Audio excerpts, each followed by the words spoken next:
একজন মানুষের চেহারা যেরকমই হয় আপনি খেয়াল করে দেখবেন, তারপরও তার অবয়বের মধ্যে একটা এক্সট্রা অর্ডিনারিটি আছে, কারোর সাথে কারোটা মিলে না।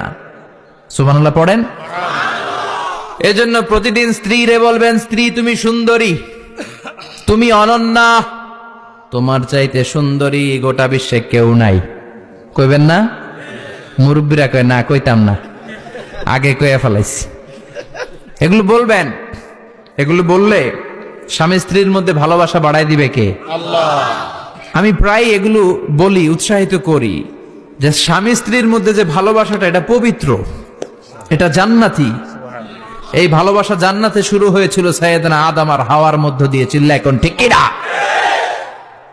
স্বামী স্ত্রী দুইজনে একের হাতের সাথে আরেকজনের হাত মিলালে হাতের সগীরা গুনাহ মাফ করে কে? আল্লাহ।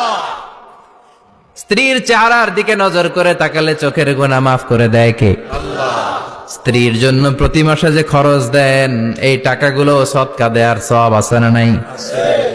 স্ত্রীকে যে দামি দামি ভ্যানিটি ব্যাগ কিনে দেন, এটা তো সওয়াব আছে না নাই? আছে। কক্সবাজারে ঘুরতে নিয়ে গেলে সওয়াব আছে না নাই? আছে। ফুল কিনে দিলে সওয়াব আছে না নাই? ভালোবাসার গান শোনাইলে সওয়াব আছে না নাই? আজকে পারবেন না শোনাইতে রাত্রেবেলা? পারবেন? পারবেন? পোলাপাইনরা কয় পারবো। তোকে তো বেটা বিয়েই হয় নাই, বিয়ার পরে শোনাইস। তো এই ভালোবাসার গানগুলো শোনালে নিজেদের মধ্যে একটা ইন্টিমেসি তৈরি হয়। বিশ্বনবী এরকম স্ত্রীর সাথে খুনসুটি করতেন, ভালোবাসা করতেন। এটা হালাল, কিন্তু এটা জায়গা মতো না করে ভাবির লগে করলে মায়ের আছে না নাই? ভালোবাসার গান জায়গা মতো শোনাতে হবে। স্ত্রীকে ভালোবাসার গান না শুনিয়ে যদি চাচাতো বোনরে শোনাও, শালিরে শোনাও, পাড়ার মেয়েদের সাথে যদি টাঙ্কি মারো, ফিল্ডিং মারো, মায়ের আছে না নাই? তার মানে জায়গা মতো করলে সব সওয়াব। সুবহানাল্লাহ পড়েন।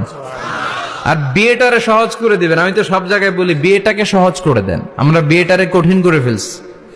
একটা ছেলে এই দেশে 16 থেকে 18 বছর বয়সে ম্যাচিউরড হয়, কিন্তু ওরে বিয়ের পিড়িতে বসায় 32 বছর বয়স। ও যে পাপ কাজ করে, ও যে পর্নোগ্রাফি দেখে, ও যে মাস্টারবেশন করে, এগুলোর পার্সেন্টেজ গুনাহ মা বাবার আমল নামায় আছে না নাই? মা বাবার এত সহজে পার পেয়ে যাবেন না। ছেলে মেয়েগুলারে সময় হলে বিয়ে দিয়ে দেন। বিয়ের চেয়ে ভালো কাজ পৃথিবীতে আছে? যেই সমাজে বিয়ের খরচ বেড়ে যায়, ওই সমাজে জেনার খরচ কমে যায়। বিয়ে করতে লাগে 10 লাখ, জেনা করতে লাগে 500 টাকা। কথা কন। এজন্য জেনাকে সহজ করবেন না, বিয়েকে সহজ করবেন? বিয়ের কথা কইলেই পোলারা কয় তুই নিজের পায়ে দাঁড়া। তো এতদিন ও কার পায়ে দাঁড়াইছে? সহজ করবেন তো?